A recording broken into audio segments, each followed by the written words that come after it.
La campagna di Polonia fu un'operazione militare diretta all'invasione territoriale della Polonia, compiuta in due distinte fasi, dal 1 settembre 1939 dalla Germania e dal 17 settembre dall'Unione Sovietica, allo scopo di spartirsi il territorio polacco al termine delle operazioni. La campagna, incominciata il 1 settembre, ebbe termine il 6 ottobre con la resa delle ultime forze polacche. L'invasione della Polonia segnò l'inizio della Seconda Guerra Mondiale, in quanto l'aggressione tedesca spinse il 3 settembre i paesi alleati alla Polonia, Regno Unito e Francia a dichiarare guerra alla Germania nazista. L'esercito della più grande potenza industriale d'Europa si scontrava col ben più piccolo esercito polacco. L'esito dell'invasione era scontato, ma nonostante il risultato delle operazioni fosse prevedibile, non lo fu il modo in cui queste si svolsero.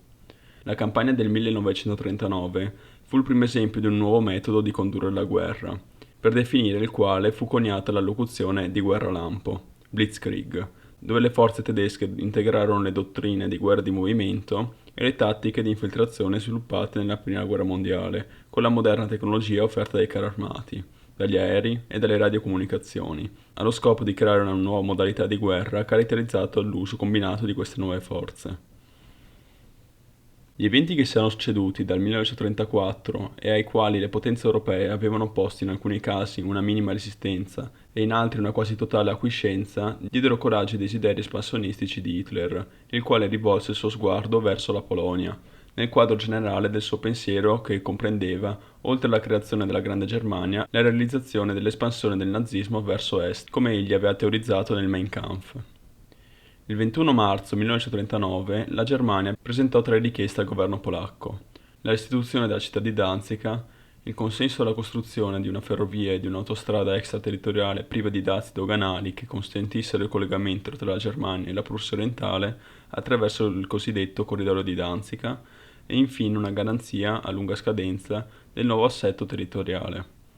Tali richieste erano in precedenza state avanzate in via ufficiosa dal Führer al ministro degli esteri polacco Józef Beck in un incontro avvenuto a Berchtesgaden il 5 gennaio, con la motivazione che il territorio di Danzica, divenuto città-stato semi-autonoma sotto il controllo della Società delle Nazioni, era abitato da cittadini di nascita tedesca, per il 95% della popolazione. Durante questi colloqui Ribbentrop chiese a Beck che venisse trovata una soluzione complessiva di tutti i possibili motivi di conflitto, incentrata proprio sulle cessioni territoriali e di diritti di passaggio sul corridoio. Il 22 marzo i tedeschi occuparono la città di Melm in Lituania e il 31 marzo Neville Chamberlain tenne un discorso nel quale garantì l'appoggio della Gran Bretagna e della Francia alla Polonia nel caso la Germania ne avesse minacciato l'indipendenza. Questo intento, che in prima analisi può sembrare l'antitesi dell'appeasement britannico portato avanti fino a quel momento, in realtà celava l'equivoco che promettere la tutela dell'indipendenza non garantiva alla Polonia né aiuti incondizionati né la ricerca di un compromesso che, pur salvando l'indipendenza polacca, ne avrebbe ridotto l'estensione territoriale. Il discorso di Chamberlain, infatti, va inteso come un'ultima ammonizione a Hitler di non compiere ulteriori passi di guerra, inviandolo a sedersi al tavolo delle trattative per inserire il Terzo Reich in un sistema di pace europeo. Qualche giorno dopo Joseph Beck si recò a Londra per dare una forma concreta alle parole di Chamberlain, ma il patto di mutua assistenza anglo-polacco fu siglato solo il 25 agosto. In ogni caso questo non servì a fermare le intenzioni di Hitler, il quale il 3 aprile emise una direttiva segreta denominata Fall Weiss, caso bianco, che ordinava allo Stato Maggiore Generale tedesco di preparare un piano per l'invasione della Polonia. Il 4 aprile il Führer convocò l'ambasciatore polacco a Berlino Józef Lipski, comunicandogli che i termini delle richieste precedenti avanzate non erano più negoziabili. L'atteggiamento si aggravò ulteriormente il 28 aprile, quando Hitler tenne un discorso al Reichstag nel quale sostenne l'umiliazione dei rappresentanti tedeschi a Versailles e la violazione, da parte della Polonia, della dichiarazione di un'aggressione decennale stipulata nel 1934. Gran Bretagna e Francia tentarono di convincere l'Unione Sovietica in un accordo di protezione della Polonia, ma la reciproca diffidenza e il rifiuto della Polonia di accettare l'idea dell'Armata Rossa che operasse nel proprio territorio provocarono la sospensione dei negoziati. Il 12 maggio Francia e Polonia rinnovarono il patto di mutua assistenza del 1925, anche se un accordo tra gli stati maggiori dei due eserciti datato 19 maggio, precisò che l'esercito francese avrebbe incominciato un'offensiva contro la Germania solamente 15 giorni dopo l'attacco tedesco alla Polonia e a patto che tutto fosse sancito da un accordo politico sottoscritto il 4 settembre a guerra già cominciata. La Germania all'inizio delle ostilità disponeva in totale di 98 divisioni, 53 delle quali inviate al confine con la Polonia. La fanteria, armata in massima parte col fucile Mauser Karabiner 98K, ma anche col leggero mitra MP18 e la mitragliatrice Madsen, disponeva di 35 divisioni, di cui 4 motorizzate, 3 divisioni da montagna, più altre unità minori, quali guardie di frontiera e paramilitari. In appoggio alla fanteria era presente in organico anche una brigata di cavalleria. L'alto comando tedesco, tuttavia, concentrava i propri sforzi sullo sviluppo degli armamenti che erano ritenuti più idonei alla tipologia di guerra che la Wehrmacht avrebbe inteso combattere nell'immediato futuro, ossia il carro armato e l'aereo. I carri armati avrebbero dovuto costituire lo strumento col quale si sarebbero sfondate le linee nemiche, precedentemente ammorbidite dall'artiglieria e dall'azione di bombardamenti in picchiata, che avrebbero avuto l'ulteriore compito di distruggere le linee di comunicazione. La fanteria sarebbe successivamente sopraggiunta per accerchiare le unità nemiche.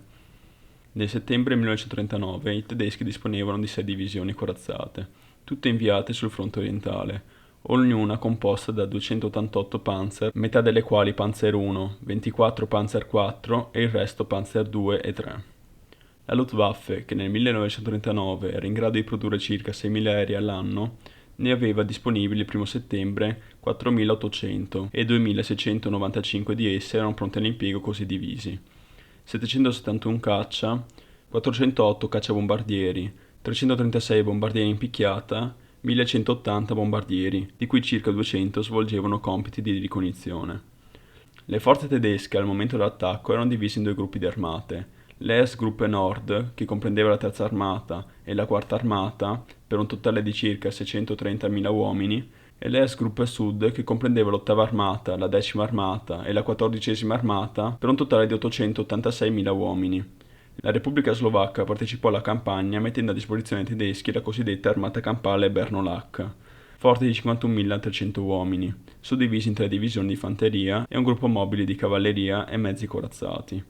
L'unità fu dispiegata a protezione del fianco orientale del gruppo d'armate sud tedesco e svolse essenzialmente i compiti di presidio, conducendo solo limitate operazioni oltre confine. Le perdite slovacche nella campagna ammontarono a 18 morti, 46 feriti e 11 dispersi. L'esercito polacco comandato dal maresciallo di Polonia, al 1 settembre 1939 schierava 6 armate e un corpo d'armata disposti lungo i confini con la Germania e la Prussia orientale. A nord l'armata Modlin e il corpo Narew, nel corridoio di Danzig l'armata della Pomerania, al centro l'armata di Poznan e l'armata di Lodz, a sud l'armata di Cracovia e lungo il confine con la Slovacchia l'armata dei Carpazi. Il totale comprendeva 950.000 uomini, ripartiti in 33 divisioni di fanteria, una divisione e 14 brigate di cavalleria e 5 reparti corazzati, questi ultimi assegnati in piccole aliquote alle unità di fanteria e cavalleria, cosa che rendeva impossibile il loro impiego in massa. Le forze corazzate dalla Polonia includevano circa 5 battaglioni di carri armati, 2 più 1 in Costituzione equipaggiati con 132 carri leggeri tipo 7TP, 1 più una compagnia indipendente con 45 carri di tipo Renault R35, 1 con gli obsoleti Renault FT, oltre che 2 brigate di cavalleria meccanizzate dotate di una componente corazzata con 22 carri medi Vickers MKE Type A e 16 Vickers MKE Type B. In aggiunta a tali reparti, l'esercito polacco possedeva una trentina di compagnie di tanchette, assegnate alle divisioni di fanteria e alle brigate di cavalleria.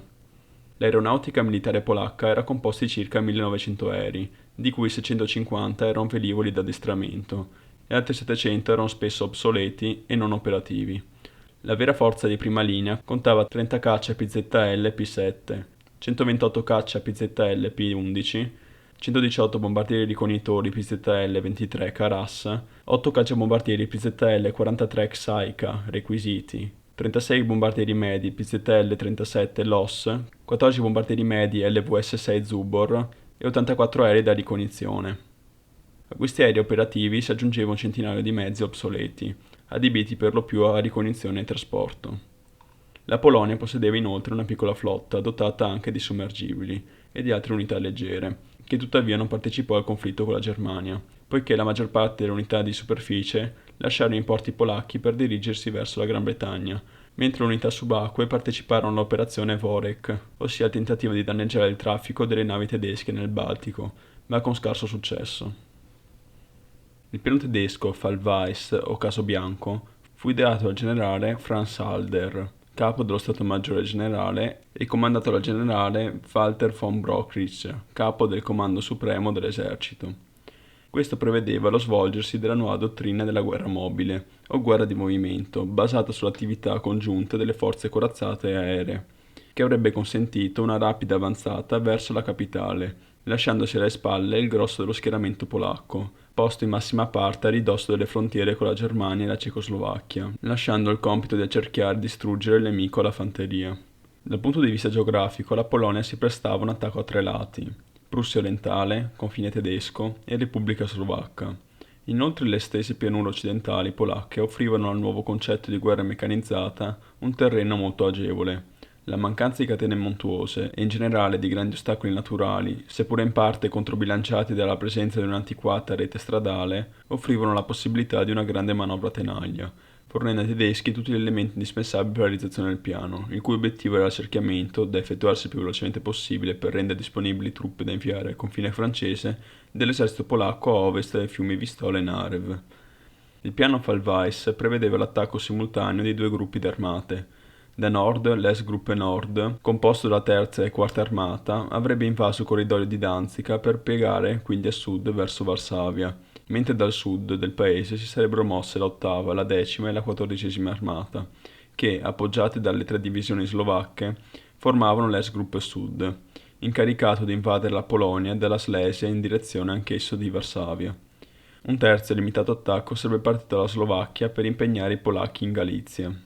L'attacco avrebbe dovuto avere inizio il 26 agosto, ma venne ritardato a causa delle trattative intercorse fra Polonia e i paesi alleati. Il 31 agosto le truppe già dislocate sui confini polacchi vennero messe nuovamente in stato d'allarme per l'inizio delle ostilità, che esplosero il mattino successivo. Il piano di difesa polacco, il cosiddetto piano Zakod, o piano Ovest, prevedeva lo stanziamento della quasi totalità dell'esercito a ridosso dei confini con la Germania, senza una consistente forza di riserva nelle retrovie. Tale intendimento era dovuto a una duplice ordine di ragioni. Il primo si basava sulla convinzione che in caso di attacco tedesco, dagli accordi intercorsi tra Polonia e i paesi alleati, questi avrebbero immediatamente scatenato una massiccia offensiva aerea contro la Germania, seguita da un attacco di terra contro la linea Sigfrido, mentre il secondo era rappresentato dal pericolo di una rapida occupazione della parte occidentale del paese, che avrebbe comportato l'abbandono delle zone industriali situate a ovest della linea fluviale della Vistola e soprattutto delle zone carbonifere della Slesia, rischio che il governo polacco non era disposto a correre.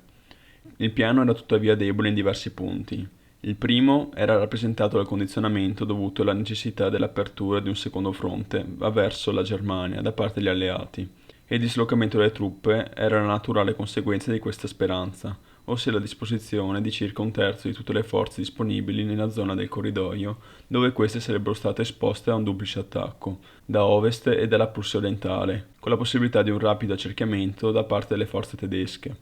Un altro elemento di debolezza era rappresentato dalla disposizione delle forze di riserva. Queste infatti erano ammassate nella zona compresa tra Lodz e Varsavia,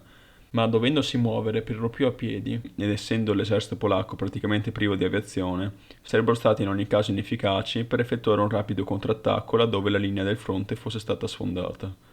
La retratezza dell'esercito polacco, a livello di mezzi corazzati e meccanizzati, rendeva inoltre oltremodo rischiosa la possibilità, comunque prevista, di una ritirata all'interno del paese, e oltre il fiume San, verso i voivodati del sud-est e la loro eventuale difesa lungo il confine con la Romania. Il ripiegamento, infatti, delle intenzioni dello Stato Maggiore polacco avrebbe dovuto compiersi lentamente, dando la possibilità di consentire il completamento della mobilitazione delle forze armate, che sarebbe avvenuta il 30 agosto, per passare successivamente al contrattacco dopo l'intervento degli alleati, ma il dislocamento delle truppe sui confini non consentiva, o avrebbe comunque fortemente limitato, la possibilità di azioni di contenimento. Il 1 settembre prese il via l'attacco tedesco, ma alcuni atti furono compiuti prima delle 4:45, ora prevista per l'inizio del piano Fallweis. Alle ore 4:17 a Danzica alcuni attivisti nazisti presero d'assalto l'ufficio delle poste polacche, tenuto dai polacchi, ma gli impiegati dotati di armi fecero fuochi sugli assalitori riuscendo a respingere un primo attacco. Alle 4:26 tre Ju-87 bombardarono con precisione il dispositivo di micce piazzate sul ponte sulla Vistola dai polacchi per distruggerlo, al fine di chiudere quella via di accesso ai tedeschi. Tale attacco, condotto a bassissima quota, ebbe successo e la distruzione del ponte fu impedita. Alle ore 4:40 venne bombardata la città di Wielun, con la morte di circa 1200 persone e il danneggiamento o la distruzione di un gran numero di edifici. E poco dopo le ore 4:45 l'antiquata corazzata tedesca Schleswig-Holstein aprì il fuoco contro il deposito di munizioni contenuto all'interno della fortezza di Westerplatte. Alle ore 4:45 le artiglierie aprirono il fuoco contro gli obiettivi prestabiliti e gli aerei si lanciarono sugli obiettivi a loro assegnati. Nel nord della Polonia una fitta nebbia limitò fortemente l'efficacia delle prime incursioni, mentre nella parte sud i bombardieri aerei inflissero gravi danni alla rete ferroviaria, che in quel momento era utilizzata per il trasporto dei soldati che avevano risposto all'ordine di mobilitazione del giorno precedente. Contemporaneamente le divisioni corazzate tedesche, seguite dalla fanteria, incominciarono ad avanzare. Da nord, la terza armata avanzò verso sud in direzione di Varsavia, con il primo corpo e il secondo corpo, e in direzione sud-ovest col 21° corpo, allo scopo di unirsi col 19° corpo corazzato e la Panzerdivision Kempf, che avevano incominciato l'avanzata da ovest per chiudere a tenaglia la base del corridoio. Danzica fu occupata dalla brigata Eberhard, una forza composta da reparti delle Waffen-SS, appoggiati da elementi appartenenti alla milizia locale filo-nazista. Nel settore sud l'ottava armata avanzò in direzione di Lodz, col duplice compito di contribuire ad accerchiare le forze polacche presenti nel settore di Poznań e di proteggere il fianco sinistro della 10ª armata che doveva puntare velocemente verso Varsavia, mentre la 14ª armata si dirigeva in direzione verso Cracovia. Le condizioni meteorologiche più favorevoli permisero attacchi aerei più efficaci e le forze polacche a presidio della frontiera, le quali sulla base del piano di Zakod non avevano predisposto linee di difesa mobili o progressive, furono velocemente superate dai carri armati e circondate dalla fanteria, mentre la Luftwaffe, oltre a distruggere le linee ferroviarie di comunicazione, riuscì facilmente ad avere ragione sui pochi aerei polacchi che riuscirono a decollare. Un episodio di resistenza polacca si verificò nella giornata a Morka, dove la brigata a cavallo Wolinska, supportata efficacemente dal treno corazzato Smiali, ma martoriata dalla Luftwaffe, respinse per tutta la giornata i mal coordinati attacchi della 4ª divisione corazzata e della fanteria tedesca, ritirandosi solo in serata.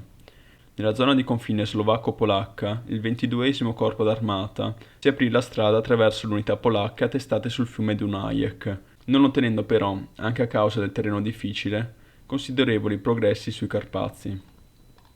La prima persona che dette l'annuncio dell'inizio delle ostilità fu la giornalista britannica Claire Hollingworth.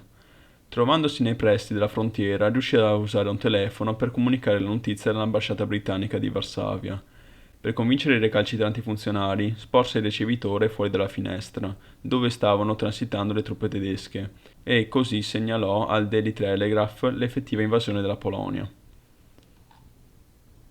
Il 2 settembre la tenaglia alla base del corridoio fu chiusa dalle punte avanzate della 4ª armata e 2 divisioni di fanteria e una brigata di cavalleria appartenenti all'armata della Pomeria vi rimasero intrappolate. Solo alcune unità della brigata di cavalleria Pomarska tentarono di fuggire dalla sacca, lanciandosi un disperato contrattacco contro i carri armati del 19° corpo corazzato, e vennero praticamente annientate nella battaglia della foresta di Tukula. Mentre la sera tra il 2 e il 3 settembre, la brigata di cavalleria Podlaska sferrò un ridotto e breve attacco lungo un settore del fronte orientale prussiano, compiendo di fatto l'unica incursione polacca sul suolo tedesco. La chiusura della sacca fruttò ai tedeschi circa 15.000 prigionieri, e le rimanenti forze dell'armata polacca indietreggiarono verso Varsavia, per non essere tagliate fuori a loro volta dall'avanzata della terza armata, la quale stava proseguendo l'attacco verso la città di Mlava. Le difese anticarro polacche avevano momentaneamente bloccato l'attacco della divisione corazzata Kempf, che il 3 settembre riuscì a conquistare la città grazie all'intervento del 21° corpo, il quale si fece largo tra le difese, consentendo alla divisione corazzata di circondarla velocemente, ottenendo il duplice risultato di costringere l'armato di Modlin a ritirarsi e di bloccare la guarnigione polacca, che si arrese dopo poche ore lasciando sul campo circa 10.000 prigionieri. Nel settore sud l'attacco proseguì altrettanto velocemente, grazie alla prima divisione corazzata che respinse la settima divisione di fanteria polacca, conquistando un ponte sul fiume Varta il 2 settembre. Una seria minaccia al gruppo d'armate sud di von Rundstedt, conscio della precaria situazione in cui versava il suo fianco nord, avrebbe potuto essere portata alle armate di Poznań e di Kurzeba, ma Ritz Migli negò più volte il permesso di procedere, al fine di evitare una battaglia decisiva sulla riva occidentale della Vistola. A Varsavia l'alto comando dell'esercito polacco si trovò, data la mancanza di comandi intermedi, tagliato fuori dalle linee di comunicazioni con le sette armate, che stavano ripiegando di fronte all'avanzata tedesca. Il governo polacco lanciò un appello ai paesi alleati affinché questi mantenessero il loro impegno di entrare in guerra contro i tedeschi, ma le due potenze occidentali esitarono e l'unico atto compiuto il primo giorno di guerra fu l'ammonimento alla Germania. Il giorno 2 trascorse nell'attesa di una risposta da parte di Hitler, che tuttavia non arrivò, e i due paesi, intorno alle ore 22:30, si decisero a intimare congiuntamente un ultimatum per l'arresto delle operazioni militari in Polonia da parte della Wehrmacht, con una scadenza per il giorno 3, alle ore 11 per la Gran Bretagna e alle ore 15 per la Francia. Nella giornata del 3 settembre incominciò con la consegna al consigliere d'ambasciata tedesco Paul Otto Schmidt dell'ultimatum della Gran Bretagna alla Germania da parte dell'ambasciatore britannico a Berlino, Neville Anderson, alle ore 9. Nel testo era statuito che, se la Germania non avesse dato entro 2 ore garanzie sufficienti in merito al ritiro delle truppe dalla Polonia, la Gran Bretagna si sarebbe considerata in guerra contro di essa. Mentre alle ore 12, a un ultimatum britannico già scaduto e quindi reso ufficiale l'entrata in guerra della Gran Bretagna, l'omologo francese Roberto Coulondre consegnò a sua volta l'ultimatum con un termine di scadenza inizialmente previsto per il giorno 4 settembre, anche se, diversamente da quello britannico, nel documento non era contenuto esplicitamente il termine guerra, ma detto termine venne immediatamente anticipato alle ore 17. Scaduti i due ultimatum e ufficializzata l'entrata in guerra delle due potenze occidentali, seguite lo stesso giorno da India, Australia e Nuova Zelanda, le 33 divisioni di cui disponeva l'S-Gruppe C completarono il loro schieramento sui confini occidentali della Germania, dalla linea Sigfrido alle frontiere col Belgio e l'Olanda. Alle ore 21 il sommergibile tedesco U-30 affondò la nave passeggeri britannica SS Athenia. Il siluramento della nave, scambiata per un mercantile armato, provocò la morte di 112 persone, tra le quali vi erano 28 cittadini statunitensi, suscitando l'indignazione e la protesta del governo degli Stati Uniti. Contemporaneamente l'avanzata della Wehrmacht in Polonia, affiancata dai reparti delle Waffe SS, tra le quali la divisione Leibstendarde, proseguiva al ritmo di circa 70 km al giorno, tanto che il 5 settembre la 10ª armata aveva già coperto la metà delle distanze tra le basi di partenza e Varsavia. Sul suo fianco sinistro l'8ª armata si stava approssimando a Lodz e la 14ª armata aveva già raggiunto i sobborghi di Cracovia. La velocità dell'avanzata tedesca indusse il maresciallo Edward Smigli-Ritz a ordinare la creazione di un comando della difesa di Varsavia, affidandone il comando al generale Valerian Ksuma, fino a quel momento comandante delle forze a presidio della frontiera, e il colonnello Tadeusz Tomaszewski ne divenne il capo di Stato Maggiore. L'avanzata tedesca sorprese lo stesso Hitler, il quale, recandosi in visita al fronte del settore nord, fu enormemente compiaciuto nel riscontrare la potenzialità che offriva l'innovato utilizzo dei carri armati. Nel settore centrale, l'8 settembre, la 4ª divisione corazzata, punta avanzata dell'8ª armata, raggiunse il limite del distretto di Varsavia, ma venne fermata dall'azione combinata dell'artiglieria e dal contrattacco effettuata dai carri armati polacchi, che la costrinsero a ripiegare in attesa dell'arrivo dell'artiglieria pesante e della 12ª divisione di fanteria.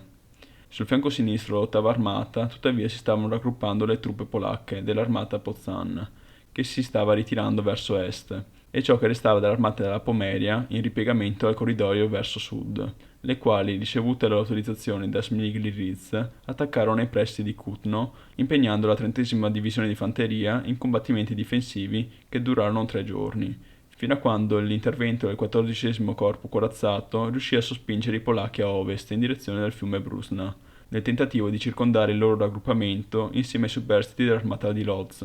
Il 10 settembre il maresciallo Edward Ritz Smigli ordinò una ritirata verso sud-est in direzione del confine con la Romania, mentre il 12 settembre l'attacco polacco all'ottava armata si esaurì e le rimanenti forze tentarono di dirigersi verso est al fine di raggrupparsi nuovamente per creare una linea difensiva a ovest di Varsavia.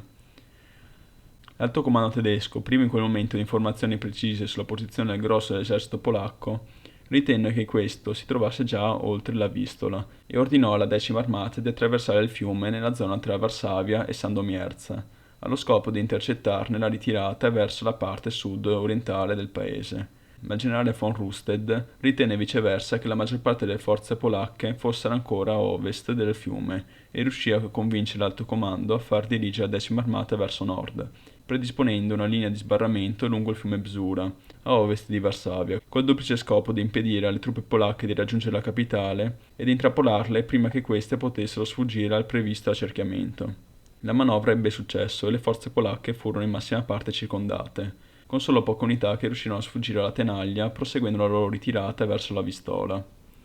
Nei giorni successivi al 12 settembre, le forze polacche, ormai raccerchiate, tentarono inutilmente di spezzare l'anello che si erano formate attorno a loro, mentre le restanti truppe dell'armata di Lodz e di Modlin ripiegarono verso Varsavia.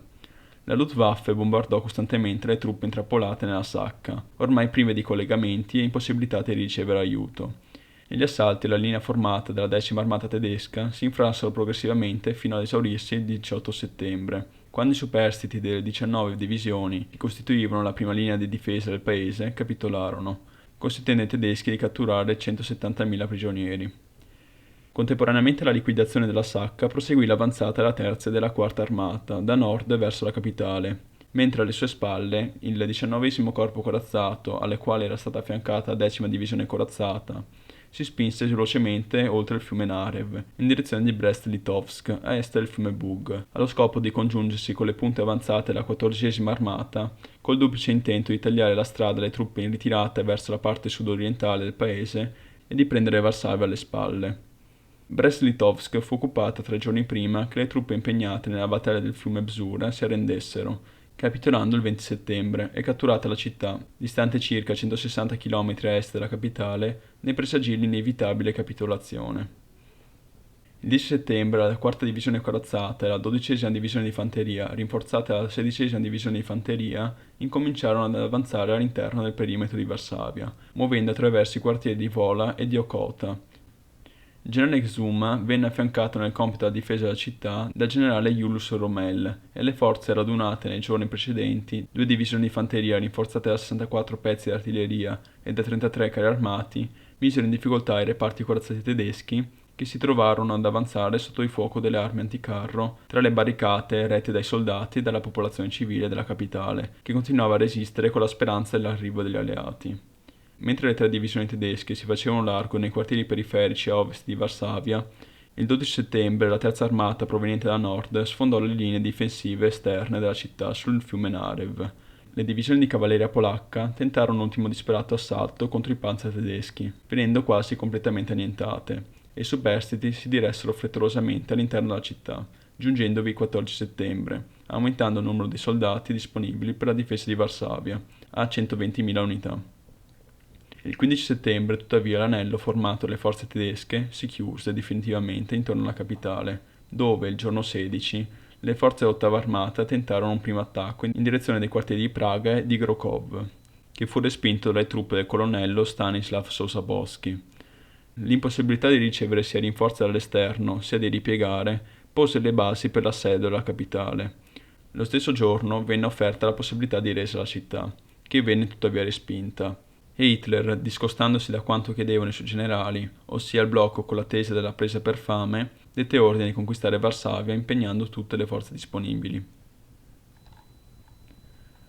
Dopo aver ordinato la mobilitazione generale l'11 settembre, il mattino del 17 settembre, ore 3, l'ambasciatore polacco a Mosca venne convocato dal ministro degli esteri sovietico Molotov, che lo informò che il governo polacco aveva cessato di esistere, esprimendo preoccupazioni per la sorte degli abitanti della Bielorussia e dell'Ucraina, che l'Unione Sovietica avrebbe inteso proteggere. Nello stesso momento, tuttavia, le truppe dell'Armata Rossa stavano oltrepassando i confini orientali della Polonia. Queste truppe, forti di circa 500.000 fanti, 3.000 carri armati e di 1.500 aerei, Erano da un lato la risposta dell'Unione Sovietica agli appelli d'appoggio provenienti dai tedeschi avvenuti il 3 e il 10 settembre, ma anche l'espressione concreta della preoccupazione dell'eccessiva avanzata tedesca e del desiderio di ottenere un'equa spartizione dei territori conquistati, con l'inclusione della Lituania nella sua zona di influenza. La rapidità dell'avanzata tedesca e l'accerchiamento di Varsavia, ormai completato, avevano indotto lo Stato Maggiore polacco a incominciare una ritirata in direzione della parte sudorientale del paese, verso il confine con la Romania, allo scopo di proseguire la guerra, continuando a confidare nell'intervento degli alleati. Ma tale intento venne frustrato dall'ingresso sul territorio polacco dell'Armata Rossa, in violazione del Trattato di pace di Riga del 1921 e del patto di non aggressione sovietico-polacco del 1932. Il debole fronte orientale polacco aveva a disposizione solo 25 battaglioni di fanteria, ai quali avrebbero dovuto unirsi le truppe delle armate del fronte occidentale che stavano ripiegando. Ma prima che questo potesse avvenire, i sovietici erano già penetrati nelle regioni orientali della Polonia, occupando le città di Tomaszów-Lubelski e Grodno, creando i cosiddetti fronti belorusso e ucraino. L'invasione sovietica costrinse dapprima alle dimissioni e immediatamente dopo la fuga il presidente della Polonia Ignacy Mościcki e il maresciallo Riz Smigli, i quali, nonostante esortassero i soldati a continuare a combattere, rimpatriarono in Romania. Il giorno successivo i sovietici raggiunsero Brest-Litovsk, occupata 2 giorni prima dall'avanguardia della quarta armata tedesca, provenienti da nord, incontrandosi il giorno 20 nell'antica città polacca con le truppe della Wehrmacht, sancendo di fatto a campagna ancora in corso una spartizione politica della Polonia. Le operazioni militari da parte sovietica proseguirono comunque fino alla definitiva capitolazione del paese. Essi furono altrettanto rapide di quella tedesca, ma, diversamente da quanto realizzato dalle divisioni meccanizzate della Wehrmacht, il compito fu reso più facile dalla situazione in cui versava la Polonia, ossia un paese ormai senza governo, con un esercito senza più comando e un doppio fronte aperto. Il 22 settembre fu conquistata Leopoli e l'Armata Rossa raggiunse la linea rappresentata dai fiumi Narev, Bug, Vistola e San il 28 settembre, incontrandosi con le unità tedesche provenienti da nord e da ovest. Ed è rilevante che, contrariamente a quanto avvenuto nei confronti della Germania, non vi fu alcun intervento o dichiarazione di guerra da parte degli alleati nei confronti dell'Unione Sovietica. Il 17 settembre il generale Walter von Brockwitz proclamò a operazioni ancora in corso la fine della campagna della Polonia e, contestualmente, l'attacco sovietico alle spalle dello schieramento polacco, che velocemente si era disgregato davanti alle forze meccanizzate tedesche, costrinse ciò che rimaneva dell'esercito della Polonia a un'impari lotta su 2 fronti, mentre Varsavia era già stata completamente circondata. La stretta finale della capitale ebbe inizio con una serie di bombardamenti, che si sarebbero protratti sia di notte che di giorno, per tutta la durata della battaglia, e per realizzarle vennero utilizzate la prima e la quarta Luftwaffe, allo scopo di colpire obiettivi militari e civili che accrebbero notevolmente il numero delle vittime.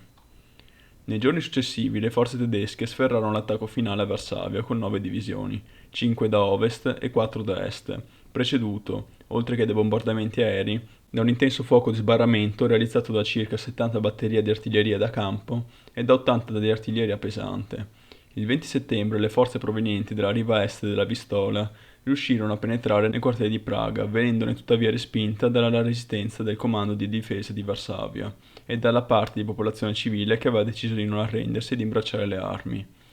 La situazione all'interno della città era sempre più disperata e il 21 settembre tutte le rappresentanze diplomatiche neutrali furono evacuate dalla città, mentre il 22 settembre Hitler, che si era recato in visita alle truppe che stanziavano nella periferia di Varsavia, ordinò all'ottava armata di attaccarla da ovest, in modo che i profughi in fuga si dirigessero nei territori ormai occupati dai sovietici, allo scopo, una volta terminate le ostilità, di non occuparsene. Il 24 settembre tutte le unità tedesche impiegate nell'attacco di Varsavia furono poste sotto il comando del generale Blaskowitz e il giorno successivo incominciò, preceduta da 2 giorni consecutivi di bombardamenti aerei, un'ulteriore offensiva che, nonostante la strenua difesa, permise ai tedeschi di cominciare a farsi strada all'interno dei quartieri di Mokotov e di Praga, mentre la situazione della popolazione civile, a causa dei bombardamenti e dei combattimenti incessanti, peggiorava continuamente. La mancanza di cibo e medicinali, unita alla mancanza di acqua, dovuta alla distruzione degli acquedotti, il cessato funzionamento della rete elettrica e telefonica e la presenza di circa 16.000 soldati e di un numero imprecisato di civili feriti, rendeva la situazione non più sostenibile. Il 26 settembre il generale Rommel chiese un cessate il fuoco per negoziare la resa, ma stavolta furono i tedeschi a rifiutarla, sostenendo che avrebbero accettato solo una proposta di resa incondizionata. Viste le condizioni ormai disperate delle forze armate e della popolazione civile all'interno della città, i polacchi furono costretti ad accettare e, a mezzogiorno del 27 settembre, il generale Kurzeba avviò le trattative col generale Blaskowitz per la resa di Varsavia. I combattimenti cessarono e il giorno successivo venne firmata la definitiva capitolazione della capitale polacca, con l'ingresso delle truppe tedesche nella città. Durante la battaglia l'esercito polacco perse 6.000 soldati e 16.000 rimasero feriti, e circa 140.000 soldati della guarnigione, che furono fatti prigionieri, incominciarono ad essere inoltrati il giorno 30 verso i campi di concentramento tedeschi, giorno in cui a Londra venne costituito il governo in esilio della Polonia, presieduto da Władysław Rakiewicz. L'esercito polacco, dopo la caduta di Varsavia, l'invasione sovietica e abbandonate le speranze di un intervento alleato, proseguì la sua disperata resistenza per un'altra settimana, ma le sorti del paese erano ormai segnate. La guarnigione di Modlin, forte di 4 divisioni e accerchiata dal 10 settembre, si arrese il giorno 28, lasciando ai tedeschi circa 24.000 prigionieri, mentre in precedenza, rispettivamente l'8 e il 19 settembre, si erano già arrese quelli di Westerplatte e di Gdynia. Nel nord del paese, il 1 ottobre, fu conquistato anche il forte di El, che resisteva dall'inizio della guerra, con una piccola guarnigione formata da 450 fanti di marina, integrati da una milizia civile. Il forte, situato su una lingua di terra larga 11 km, fu difeso dalle artiglierie costiere e dai campi minati, ma dovette cedere sotto i colpi provenienti dalle corazzate Schleswig-Holstein e Schlesien e dai bombardamenti degli Stuka, i quali distruggero progressivamente le linee ferroviarie necessarie allo spostamento delle batterie utilizzate alla sua difesa. Nel fronte sud-est del paese, dove si erano radunate le truppe di quello che avrebbe dovuto diventare il fronte rumeno, i combattimenti proseguirono fino al 5 ottobre, quando le ultime forze polacche di una certa consistenza si arresero nel settore intorno alla città di Koch, anche se circa 100.000 soldati riuscirono a mettersi momentaneamente in salvo al di là delle frontiere neutrali di Lituania, Ungheria e Romania. Il 6 ottobre, al Reichstag, Hitler annunciò la fine delle operazioni militari contro la Polonia, nonostante non vi fosse stato un formale atto di resa del paese da parte del governo polacco in esilio. La campagna di Polonia era stata combattuta e vinta in solo 5 settimane, e nonostante i combattimenti non fossero cessati immediatamente, in quanto l'attività di guerriglia e di resistenza proseguì fino all'inverno, la Germania era riuscita, con la collaborazione dell'Unione Sovietica, a sconfiggere quello che all'epoca era considerato uno degli eserciti migliori al mondo, ma, dal punto di vista politico, il Führer non riuscì dall'intento di annettere Danzica e la Polonia, mantenendo fuori dal conflitto le potenze alleate, provocando l'inizio della Seconda Guerra Mondiale. La campagna di Polonia costituì il primo esempio di guerra totale, che, durante l'intera Seconda Guerra Mondiale, si sarebbe estesa a tutti i teatri delle operazioni. Le perdite civili furono molto alte, sia durante sia dopo i combattimenti. I bombardamenti sulle città incominciarono contemporaneamente all'avvio delle operazioni militari, e la Luftwaffe bombardò tanto gli obiettivi civili quanto le colonne di profughi. I bombardamenti di Vjelun e di Varsavia provocarono un numero elevatissimo di vittime civili, e le truppe tedesche, alle quali erano affiancati i reparti delle Waffen-SS e del Selbstschutz, unità paramilitari formate da polacchi e cecoslovacchi di etnia tedesca, uccisero diverse migliaia di prigionieri di guerra polacchi e di civili inermi, e analoghe azioni furono compiute dalle Einsatzgruppen, ossia le unità di eliminazione dell'SS, le quali, durante la preparazione dell'operazione Tannenberg, uccisero altre migliaia di polacchi in varie esecuzioni di massa. In un caso particolare, avvenuto il 3 settembre 1939 e conosciuto come Domenica di Sangue di Bromberg, le truppe polacche che si stavano ritirando dall'omonima città, avvertendo i colpi d'arma a fuoco che esse pensarono provenienti da civili di origine tedesca che abitavano la città, e, come reazione, i soldati e civili polacchi linciarono tra le 223 e le 358 persone di etnia tedesca. La rappresaglia fu immediata. I tedeschi passarono per le armi circa 3.000 polacchi e, entro la fine dell'anno, altri 13.000 furono deportati nel campo di concentramento di Stutthof. In totale, le perdite civili polacche ammontarono a 150.000, mentre 250.000 furono gli ebrei vittime di pogrom scatenati dai polacchi approfittando del caos generale. Degno di menzione il massacro di Katyn, che dopo la sua scoperta causò la rottura delle relazioni diplomatiche tra l'Unione Sovietica e il governo polacco in esilio. Questi, infatti, dopo la fine della campagna di Polonia, chiese al governo sovietico il rilascio dei prigionieri di guerra, ma risultarono mancanti circa 22.000 uomini, tra i quali circa 10.000 ufficiali, che, nell'aprile del 1940, erano stati trasferiti dai campi di prigionia siti a Kozielsk, Starobielsk e Ostashkov, verso una località sconosciuta senza più dare notizie. Da quel momento il governo polacco inviò a Mosca 49 note diplomatiche per conoscere la loro sorte, senza ricevere mai risposta, e quando nel dicembre del 1942 il generale Władysław Sikorski si recò personalmente da Stalin, il dittatore fu evasivo, sostenendo che probabilmente essi erano fuggiti in Manciuria. Il 13 aprile 1943 Radio Berlino diffuse la notizia che, nei pressi di Smolensk, la popolazione locale aveva indicato alle unità tedesche un punto della foresta di Katyn dove sarebbero state compiute esecuzioni di massa e dove la GPU avrebbe trucidato alcune migliaia di ufficiali polacche. Alla diffusione della notizia seguirono dati e immagini che raffigurarono uomini in uniforme polacca seppelliti con fori di arma da fuoco alla testa e con le mani legate. Ma il governo sovietico sostenne che tali uomini erano stati impiegati per la costruzione di strade e che, a seguito dell'avanzata della Wehrmacht, erano caduti in mano tedesca, venendo successivamente uccisi dai nazisti. Tale tesi in quel momento fu avvallata dalle potenze alleate, le quali ritennero la notizia di una strage perpetrata dai sovietici frutto della propaganda di Goebbels. Al termine della campagna di Polonia, il paese fu spartito tra la Germania e l'Unione Sovietica, la Lituania e la Slovacchia.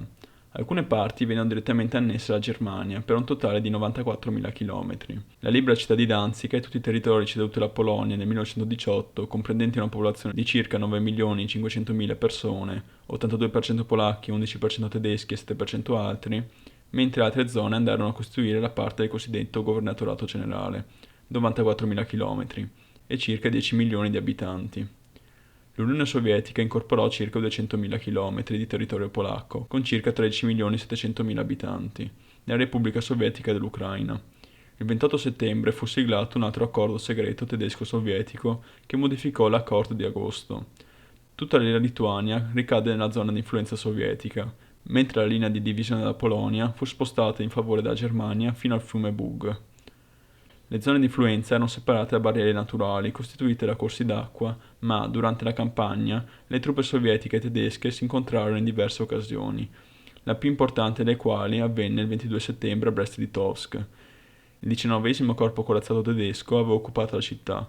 ma i ministeri degli esteri dei due paesi avevano precedentemente concordato che questa sarebbe ricaduta nella zona di influenza dell'Unione Sovietica. Il generale Guderian venne raggiunto dal generale sovietico Semen Grivoisen, comandante della brigata corazzata che era avanzata fino a Brest-Litovsk, e i due ufficiali negoziarono personalmente i termini del ritiro delle truppe tedesche dalla città.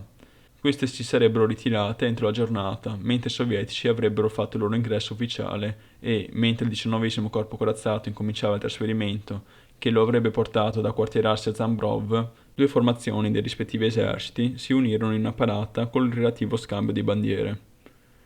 L'Unione Sovietica occupò i territori polacchi con una popolazione prevalentemente ucraina e bielorussa, e nel periodo tra il 17 settembre 1939 e il 22 giugno 1941, data l'inizio dell'operazione Barbarossa, trovarono la morte o la deportazione circa 1.800.000 ex cittadini polacchi. Molti di questi, ritenuti pericolosi per il regime comunista, vennero sottoposti alla sovietizzazione e alla prigionia nei gulag, o eliminati, ma una parte di queste morti non fu da ascriversi all'Armata Rossa, quanto piuttosto alle rivalità etniche che esplosero dopo l'inizio dell'occupazione. In particolare quelle compiute dai nazionalisti ucraini che massacrarono le popolazioni delle frazioni polacche dell'Ucraina occidentale. Il 21 settembre, mentre le operazioni militari erano ancora in corso, Reinhard Heydrich elaborò un progetto di deportazione e di trasferimento nei ghetti urbani delle città polacche di centinaia di migliaia di ebrei, sostenendo che questo sarebbe stato il primo passo verso la soluzione finale della questione ebraica, e le modalità di esecuzione di tale progetto erano legate ai nuovi limiti territoriali che sarebbero stati imposti alla Polonia dopo la fine della campagna. Immediatamente dopo la sconfitta e la spartizione della Polonia, le regioni del paese occupate militarmente furono annesse al Reich, mentre le zone meridionali e orientali furono occupate, andando a costituire una sorta di colonia, da quale assunse la denominazione di governatorato generale, ossia un luogo privo di garanzie costituzionali e internazionali, governato unicamente in base al diritto di occupazione, dove risiedevano tra i 12 e i 15 milioni di abitanti, e dove nei piani di Heydrich avrebbero dovuto essere trasferiti circa 1 milione di ebrei, allo scopo di lasciare spazio vitale allo spostamento verso est della popolazione di etnia tedesca. Al posto di governatore fu nominato Hans Frank. Il governatorato generale, ufficialmente proclamato il 26 ottobre, ma che assunse tale denominazione solo il 29 gennaio del 1940, fu uno dei due Reichsgau in cui fu suddiviso il territorio polacco dopo l'occupazione nazista. Esso ebbe come centro amministrativo e politico la città di Cracovia e fu suddiviso a sua volta in 5 distretti: Varsavia, Cracovia, Galizia, Lublino e Radom. Mentre il secondo, il Reichsgau Danzig-Westprussen, fu diviso in 3 distretti: Bromberg, Danzica e Marienwerder. Hans Frank, appena insediatosi, dichiarò che Varsavia non avrebbe più dovuto essere ricostruita e immediatamente dopo incominciò l'applicazione delle direttive provenienti da Heydrich. Dal 1 dicembre i treni riversarono nel governatorato generale una media di 3.000 persone al giorno, tra le quali erano compresi, oltre agli ebrei, anche zingari e cittadini polacchi schieraditi al nuovo regime, e contemporaneamente incominciarono le deportazioni in Germania, allo scopo di trasportare nel paese manodopera per le industrie belliche. Deportazioni che avvennero con modalità coercitive e brutali, tanto che le fucilazioni divennero ben presto una prassi abituale. Alla deportazione e alla segregazione fece seguito il secondo scopo che il governatorato generale si era prefisso, ossia la distruzione della cultura polacca. Con decreto licenziato il 12 settembre 1940 si dispose che potevano rimanere aperte solo le classi inferiori alle scuole elementari e professionali. Fu soppresso l'insegnamento di materie quali la storia, geografia e lingue straniere, e anche l'educazione fisica fu vietata. Gli istituti per la formazione degli insegnanti furono chiusi, i maestri polacchi furono sostituiti con poliziotti tedeschi in pensione e, mentre l'istruzione venne sostanzialmente orientata verso professioni agrarie o artigianali, le autorità tedesche ricompensarono gli scolari polacchi adibiti alla raccolta dei rotami di ferro con abbondanti distribuzioni di acquavite. L'opera di smantellamento della cultura polacca non si limitò alle istituzioni, ma colpì direttamente anche le persone. Un'ordinanza del governatorato generale stabilì che dovevano essere preferibilmente fucilati i giuristi, i medici, i sacerdoti, gli insegnanti, gli artisti e gli scienziati.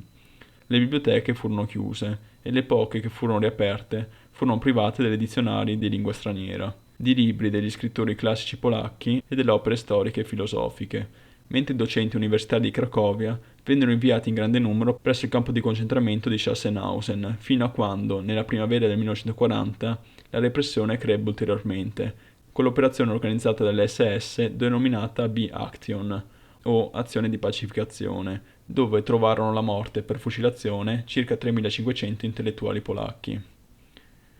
Nel governatorato generale anche l'informazione venne fortemente limitata. Fu dato ordine di requisire tutti gli apparecchi radio e il semplice possesso comportava la condanna a morte.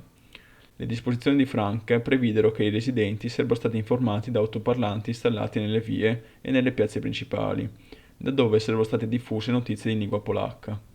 I teatri furono chiusi e i pochi che rimasero aperti fu fatto il divieto di inscenare drammi e opere liriche, così come venne vietata la musica classica, i canti popolari e nazionali, e contemporaneamente si diffuse nel territorio occupato la germanizzazione. Vennero aperte scuole, librerie, mostre d'arte e cinema tedeschi, e parimenti incominciarono le restrizioni e le persecuzioni nei confronti degli ebrei. Hitler, a seguito della proclamazione del governatorato generale, sollevò la Wehrmacht da qualsiasi responsabilità in merito all'occupazione della Polonia, e le truppe furono frettolosamente ritirate, prima che l'amministrazione dei nuovi distretti si fosse consolidata. Il vuoto fu colmato dalle Einsatzgruppen, che, affiancate dalle milizie di Volksdeutsche o unità di autodifesa, formate da cittadini di etnia tedesca, i quali precedentemente avevano subito rappresaglie da parte dei partigiani polacchi, furono delegate al mantenimento dell'ordine delle zone occupate, godendo, in base alle direttive provenienti dal Reichsführer dell'SS Heinrich Himmler, di libertà di azione pressoché assoluta. La particolare violenza del comportamento dell'unità di autodifesa contro la popolazione polacca lo indusse tuttavia a suddividerle in gruppi e a porle sotto il comando diretto dell'SS, e l'Oberführer Gottlob Berger ne divenne responsabile. Parallelamente alle attività di repressione nella Polonia occupata incominciarono quelle di segregazione e di isolamento della popolazione ebraica. Questa, che prima della guerra viveva in buona parte in ghetti privi di mura,